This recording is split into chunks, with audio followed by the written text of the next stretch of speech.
Hi, welcome to part 2 on signs to look out for when it comes to self-sabotage. Now, last time I mentioned a few reasons you could be self-sabotaging yourself. And today I'm going to expand on more ways that these can creep into your everyday existence. But before I get into it, for those who aren't already, see the full list of tips, the other tips that I've shared the previous session in the Facebook group, Hybrid Performance for Female Leaders. You're going to have access to these tips and tools and advice on how to overcome burnout, how to overcome anxiety and brain fog. The link is in my bio and it's completely free. So I would love to see you and see you in this community so you can get these tips, as I said, completely for free. For those of you who already joined or are watching this on my YouTube channel, welcome back. And thank you so much for checking in for part 2. So if you haven't seen part 1, it's worth checking out first, and the link is in the description below. So let's get into it. The fourth tip that I wanted to share with you today is listening to the self-critical voice in your head. The amount of times I hear, I am my worst critic. That applies to everyone. We are naturally prone to hone in on negative events, thoughts, and because these events tend to happen in high, intense, emotionally response physically, neurologically, we hold on to these events because we've now attached an emotion to it that is now solidified into our long-term memory bank. And it takes so much more effort to rid ourselves of that inner critic because we're stoking that fire that keeps it alive. It's remained in our every move, every action, day-to-day experience. So how do we coax the kinder, the more gentle, compassionate part of ourselves that's within us instead? So hone in on your desires, your abilities to overall purpose. So if you don't know what that is, message me and we can have a free consultation call on how to delve deeper. For now, I just want to reflect on why are you clamoring and punishing yourself for the mistakes instead of reflecting on your wins? Okay, so have a think about ways that self-critical voice comes up in specific situations. Don't need to change it, just be aware of it. And then figure out the second step, when you are aware of it, how can you change the narrative and think about wins? It will be something that you need to kind of have on hand whenever you catch yourself thinking about a self-critical voice or, punishing yourself at certain mistakes you might have made. Have the little note of just to say, these are few big wins that I've done recently, especially in the last few weeks or the last few days. It'll be really, really good to write them down and remind yourself when you're having this self-critic, right? So number 5, that is procrastination on important tasks. Now, this is a big one for everyone. I think they're all big ones. I've made a point to push back important tasks, and it happens every year for me when it comes to logging my tax return. I dread it, even though every year, every time I do it, I know it feels less burdensome. I have a wonderful sense of relief when I finish it and accomplish it, but I still put it off.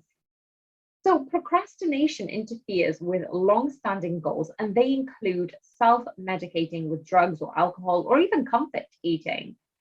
The purpose is because we're avoiding the anxiety or distress. Those negative emotions are attached to the outcome, which means you're more likely not to do it if it doesn't feel good, or if you have a notion of the outcome. So it goes back to what's the outcome?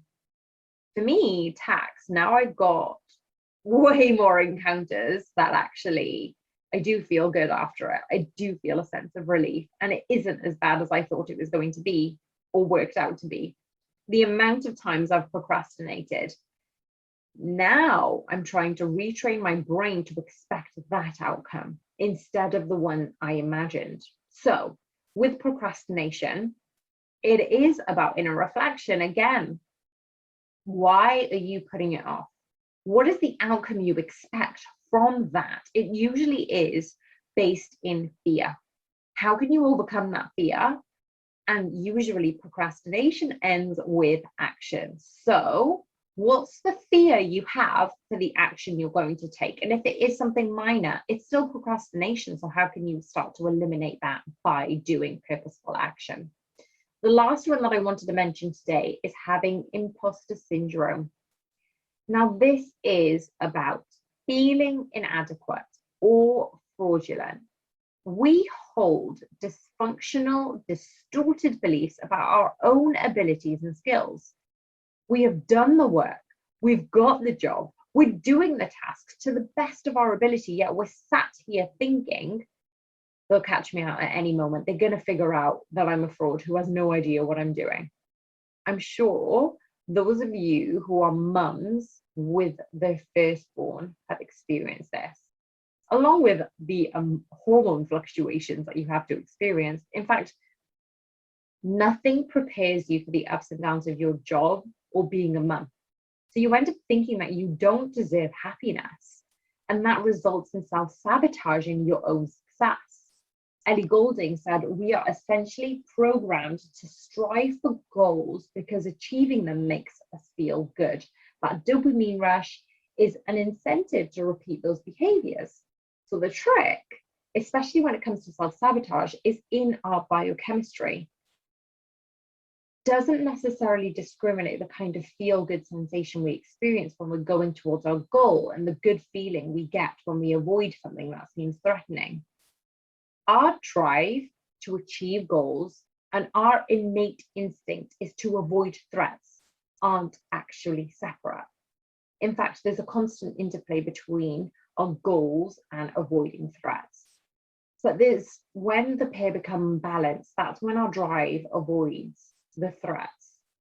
The threat is higher than our need to achieve, and then we are more likely to self-sabotage. When we're understanding where the feelings are coming from, what feelings are we experiencing, we fight back against our tendency to downplay our achievements and listen to our critical voice inside of our heads. So this is almost going back to that last point that I made. What are your accomplishments? What are your skills? What are your achievements? Put them next to your computer so you can remind yourself that you are exactly where you need to be, and in the end, write with confidence, I belong. And that is the epitome of imposter syndrome, is when you don't feel like you belong, or you feel like a fraud within that environment or space or circumstance. Write down after your accomplishments next to your computer, anytime you're in an environment or in a meeting that triggers the imposter syndrome, remind yourself that you belong, because you do. Now, the final part of this 3-part series is coming up soon, and it's the final sign of self-sabotage. So don't miss that final episode. If you hit subscribe on YouTube, for those of you who aren't already a member of our community on Facebook, it's free to join Hybrid Performance for Female Leaders. And if you did like this, please click the like button, share it with your friends if you found it useful, and I'll see you on the next episode.